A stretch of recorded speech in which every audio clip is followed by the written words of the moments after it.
Our News is brought to you by Alive. Believe in best. Tonight on Our News, a health official's sobering warning as the country confirms 5 more COVID deaths. Paho's warning about an election during a pandemic, and a man is murdered on Quintine Alley.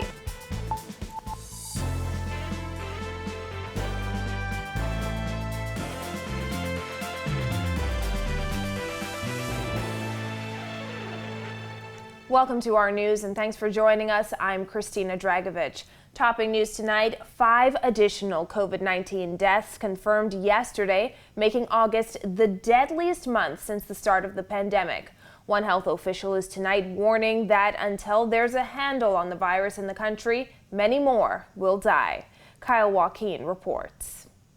Forbes said as bad as it may seem now in the fight against COVID-19, the country still has not seen the worst. We'll see many more deaths until concrete things are done to stop the spread. It's the harsh reality the country now faces, according to infectious diseases expert Dr. Nakia Forbes. With 5 COVID-related deaths confirmed Tuesday, the month of August so far has become the deadliest the country has seen since the start of the pandemic. The closest was September 2020, that saw 51 COVID-related deaths. The oldest of the most recent deaths being 55 years old, and the youngest in their 30s. And Forbes warns the Bahamas has yet to see the worst of this third wave of infections. Yes, we're very much still in the third wave, and that hasn't peaked yet. So we're continuing to see an increase in cases, and there is concern with variant strains of COVID-19 in the region. There's no reason to think that they wouldn't be here. They're more contagious. And if we continue business as usual, cases will continue to increase. Over the last week on Grand Bahama, a mother, father, and son all died from COVID. There are currently 136 people in hospital battling the virus, 9 said to be in the ICU. But it's no secret the public healthcare system is beyond capacity, only making the situation even worse. If we continue, like I said, if we continue business as usual, there will be nothing to really stop the spread. And so we'll continue to see multiple persons presenting to the hospital and healthcare system. And when we get past the bed capacity, that's going to be something bad for the outcome of those patients because they already can't get the care that they need. August has also seen the most confirmed cases since the start of the pandemic. But even with 3 choices of COVID-19 vaccines now in country, Forbes says the spread of misinformation on social media is winning. It's dangerous. And there's no accountability for these persons who are spreading this false information. There are a number of myths about COVID-19 and the COVID-19 vaccines, and it does need to be debunked, and there needs to be educational campaigns that are ongoing and available to the public to help people that are still making up their minds about these COVID-19 vaccines. And now it's election season. Forbes says aside from normal gatherings people have been having, political gatherings have become a concern as well. There's always a concern when people are congregating and not following the public health precautions. And that's in any situation. For Our News, I'm Kyle Joaquin. In other news, 1,500 applications have been received for housing lots in the Prospect Ridge community for young professionals. Applications were received from residents on New Providence and a small number of Family Islands. Prime Minister Dr. Hubert Minnis says the immense response is a clear affirmation that there's a strong need to provide such opportunities for young professionals. Minnis adds, given that the Prospect Ridge community will only have 300 lots, my cabinet has agreed to make appropriate housing lots available in the Western District of New Providence to all persons who have applied and meet the criteria. Committee Chair Vianna Gardner says the application review process is now underway, adding accounting firms will conduct an independent first review of the applications. Well, a man died in hospital this afternoon after he was shot multiple times during an incident on Quintine Alley off Wolf Road. Police press liaison Audley Peters says officers received reports of the shooting around 5 p.m. A patron of a business establishment walked out of that business, and as he did so, 2 males exited a small Japanese vehicle, brandishing firearms, and discharged their firearms at him, hitting him several times. It was fortunate the victim was taken to the hospital in a private vehicle, where he later succumbed to his injuries. Well, the director of PAHO's Health Emergencies Department is warning that elections increase transmission of COVID-19. During a weekly briefing, he was asked to comment on the decision to hold a general election during the current surge in cases. Jasmine Brown reports. It is important also to assess the situation of the transmissibility and look to the health services, the availability of beds, both hospitalization beds and ICU beds. So if there is an increase of the number of cases for several reasons, including the transmission that is ongoing in most of the countries in the Caribbean and Central America, we need to emphasize that this situation may, the elections may provide opportunities to higher transmission. Dr. Ugarte says in other countries that have held elections during the pandemic, COVID-19 was spread more during campaigning. He said while health measures can be taken to make the process safer, government officials should take into consideration the local context, particularly when it comes to campaigning activity. We've seen that the higher transmission occurs during the campaign rather than in the day of the elections. So it is important to avoid situations where the physical distancing is very difficult to maintain. And in that regards, to use masks all the time, and of course, use also other measures. The traditional method of voting in the Bahamas requires voters to wait in long lines at polling stations for hours on election day before going into a booth, marking their vote with a pencil and dipping their fingers in ink. Many are concerned that election day will be a super spreader event, but Ugarte noted that several other countries have held elections during the pandemic. It is also important to have the electoral committees to organize the election day in a way that the persons will maintain physical distancing and reduce the transmission on the surfaces, for example, that the persons may touch. Reporting for our News, I'm Jasmine Brown. The Progressive Liberal Party signing an agreement with the United Labor Movement, affirming its commitment to meet the demands outlined in the workers' agenda if the party becomes the next government. Bethany McDermott reports. There is no wrong time to do the right thing. Amen. Progressive Liberal Party leader Philip Davis guaranteeing the PLP's commitment to work on behalf of workers if the PLP is successful at the polls. In recent weeks, workers have either walked off the job or held a sick out, while others have threatened industrial action. Davis called the issues facing workers unprecedented. Therefore, I am of the firm view that crushing and ignoring organized labor is a fundamental attack on our democratic values. Davis hit back at critics who said it is a stunt to gain votes. Whatever they say, but that's why I started off with the history of our relationship. That's why I said at the outset, this ought not to surprise anyone. Back in May, the United Labor Union released the workers' agenda, which includes the establishment of a living wage of $300 per week and that a workers' representative must be a part of tourism industry negotiations with emphasis on the cruise industry. We reached an agreement with the Progressive Liberal Party that we will go to the workers. We will go wherever we have to go to make sure that we are part of the governance of this great country. Now, we also spoke to two union leaders who say they're optimistic that if the PLP becomes the next government, they will address their concerns. It's a new day when someone has a plan for us, better than the plan that we had before. We could not see ourselves. But if you come together as a team and work together for the betterment of this country, why not? If there's a new government elected, I would be looking forward to change, as everybody. And I would hope that they would respect the workers of the Bahamas across the nation. Davis says the document will go before the party's leadership council for approval before it is made public. Reporting for Our News, I'm Bethany McDermott.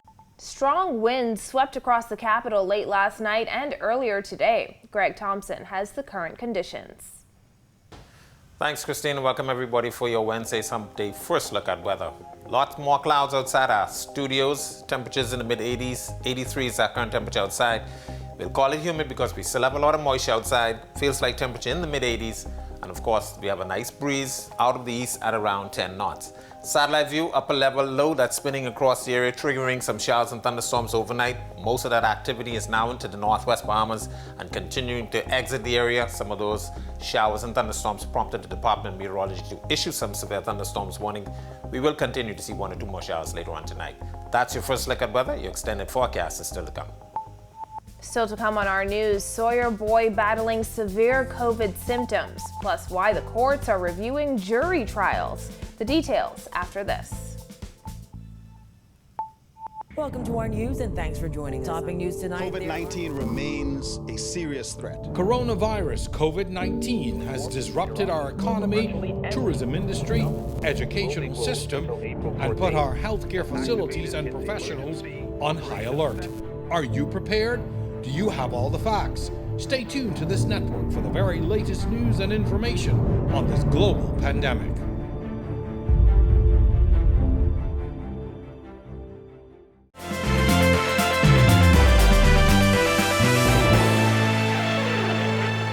Former Prime Minister Perry Christie is warning against political ads that he says can put politicians in harm's way. Jared Higgs tells us more. Former Prime Minister Perry Christie speaking out on political ads that he says puts politicians in danger. He says the examples are there for us to see, pointing to a situation down in the Southern Caribbean. We saw the Prime Minister of St. Vincent bloodied. He had to go to Barbados for medical treatment as a result of an assault on his person. We must be very careful, particularly when these things are not truthful. Christie says he was waiting to catch a flight recently when he saw an ad attacking Philip Davis appear on an American TV station. He says with over 40 years in public office, he knows what it's like to be attacked. However, he insists that a person's profession should be off limits. In our country, we have the responsibility of creating our own culture, of managing our own affairs, of being able to set our own standards. And we don't have to look at what's happening in the United States and say, oh, politicians tell lies, and therefore it's permissible to tell lies. Back in July, after a complaint was lodged by Davis's lawyers, IRCA ordered Cable Bahamas to pull a political ad about the PLP leader, noting that it considers the risk of serious and irreparable harm to the complainants in this matter warrants the issues of an interim order pursuant to Section 96 of the Communications Act. Christie suggested that many Bahamians would take these political ads at face value. Many of our people cannot absorb lies in the way that some of us can. And therefore it could result in harm being done to the body politic and harm being done to the individual. Reporting for Our News, I'm Jared Higgs. Chief Justice Brian Maurice says the appointment of 10 new judges back in May is helping to clear up the judicial backlog. However, the recent surge in COVID-19 cases has prompted officials to reconsider their current protocols.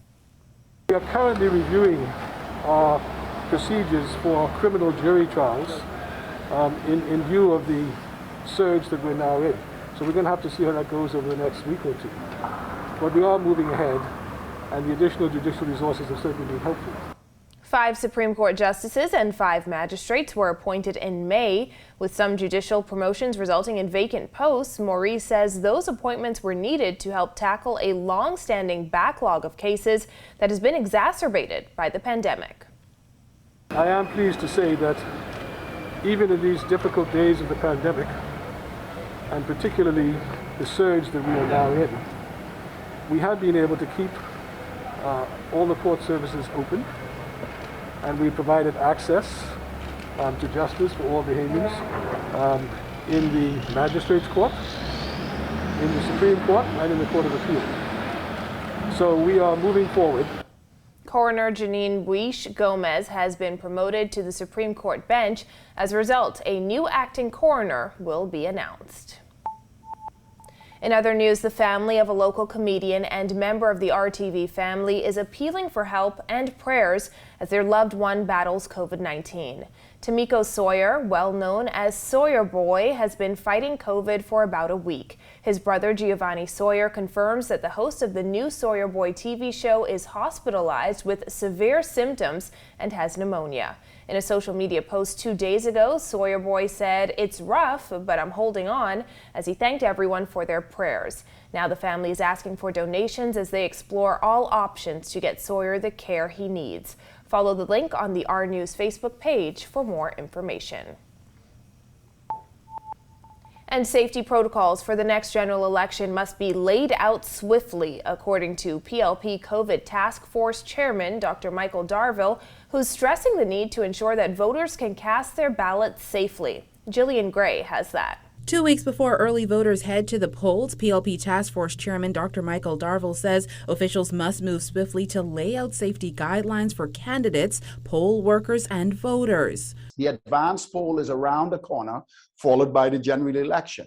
Please give us the protocols that are necessary for all political organizations to function effectively at the polls, and also inform the Bahamian people what is required of them as well. Dr. Darville says he believes the general election can be held safely, with more COVID-19 cases recorded in August than any other month since the start of the pandemic. Darville says the government should be strengthening protocols ahead of the election, as thousands of people will gather at various polling stations. Even though that we're in the election season, it's important for the government now to become more aggressive with their protocols.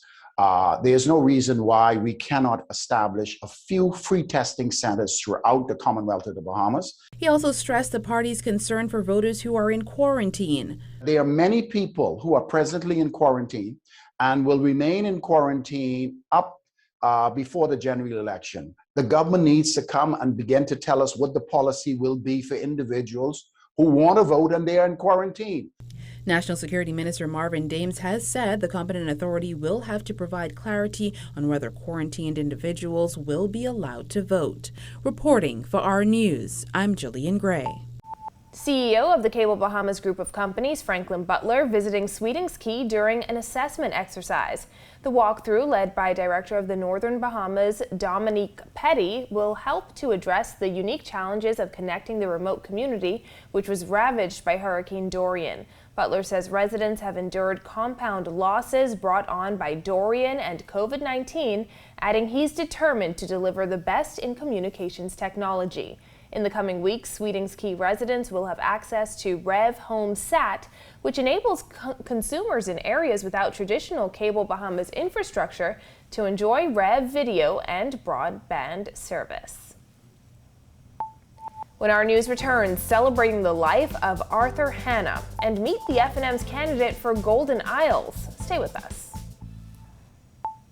Welcome to our news and thanks for joining us. Topping news tonight. COVID-19 remains a serious threat. Coronavirus COVID-19 has disrupted our economy, tourism industry, educational system, and put our healthcare facilities and professionals on high alert. Are you prepared? Do you have all the facts? Stay tuned to this network for the very latest news and information on this global pandemic.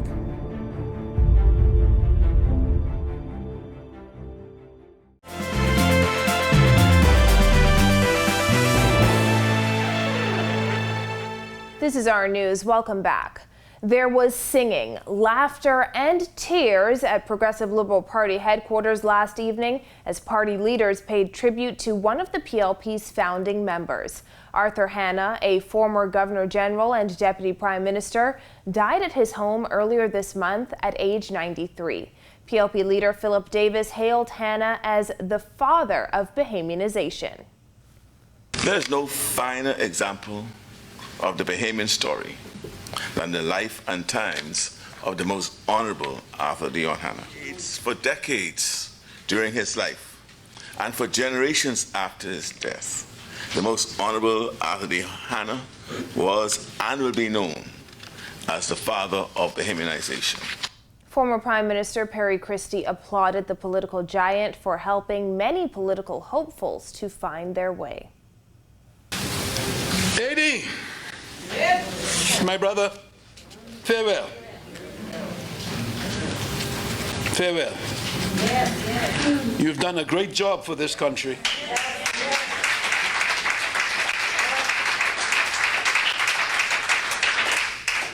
You're now with Lyndon, and you all could sit with the original cabinet. And to those of us who believe in that, what a wonderful time it must be for them. May he rest in peace. In other news, he's gone from canvassing for the Free National Movement to a ratified candidate. Brian Brown is a newcomer to frontline politics, but he says he's no stranger to the political game. After backing other candidates for years, he's now betting on himself. He speaks with Kyle Joaquin in tonight's edition of Meet the Candidate.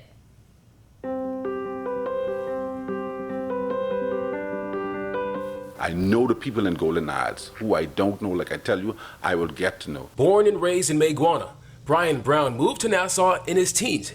It was right after high school that he was introduced to politics. And I saw the excitement and I was like, oh, this is my thing. And from that day, I was on the ground knocking on doors for members of parliament, candidates, and so forth. And I just love it. I have a passion for people. I have a passion for the community. After years of campaigning for F&M candidates, including the late Charles Maynard, Kenyatta Gibson, and even his political opponent, Vaughn Miller, Brown is leading the charge and betting on himself. I know what is happening inside this community. This community wants somebody who's caring, somebody who will answer their phone, somebody who will be there when they call. After spending decades in finance, Brown says he feels it's time to offer himself as the representative for a constituency he loves and knows like the back of his hand, the largest constituency with 7,400 people.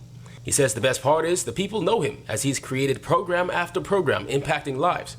But he wants to make it official. The transportation in Coral Harbour and Adelaide, we need transportation for those persons getting back and forth. And so I'm prepared to work with the road traffic department to make sure we get transportation with those persons down on that side of town. But man, listen, we fired up in Golden Isles. They're ready for Brian Brown to be the MP. I've served as the MP for the last 5 years, and we're going to make it official on the 16th of September. And now he's just 3 weeks away from the showdown of his life. But Brown says he's ready. And when the ballot box is closed on the 16th, trust me, Kyle Joaquin, I'll tell you, the member of parliament, the next member of parliament will be sitting in the Honorable House of Assembly is Brian Berkeley Brown. The speaker will call that name and I'll answer to that. With this edition of Meet the Candidate for Our News, I'm Kyle Joaquin. Still to come, the Cancer Society's virtual ball, a huge success. Stay with us. Welcome to our news and thanks for joining us. Topping news tonight. COVID-19 remains a serious threat. Coronavirus COVID-19 has disrupted our economy, tourism industry, educational system, and put our healthcare facilities and professionals on high alert. Are you prepared? Do you have all the facts? Stay tuned to this network for the very latest news and information on this global pandemic.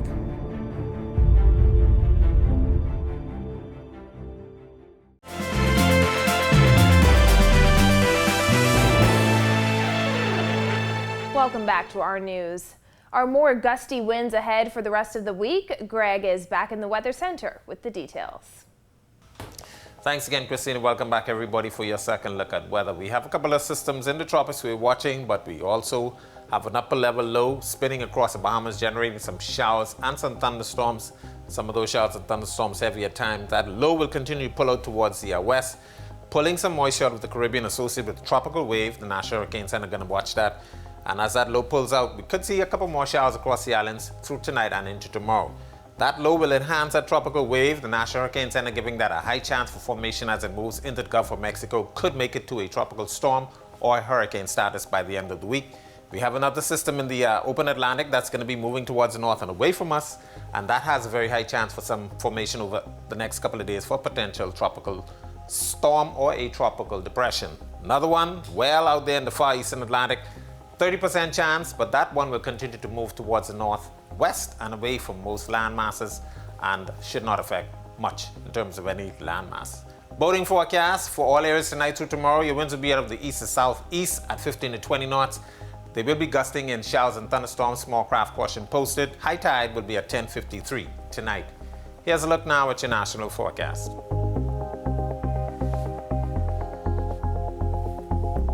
A look now at your extended forecast through Monday. We could see a couple more showers tonight through tomorrow as that low continues to move towards the west. Back to you, Christina. Thanks, Greg. The Cancer Society getting a much-needed financial boost during its first ever virtual ball. Co-chair Laverne Wildgoose presented Cancer Society President Dr. Williamson Shea with a $70,000 check this morning. We had maybe about 300, because we tried to just do 300, but persons were still coming, and it was outpouring.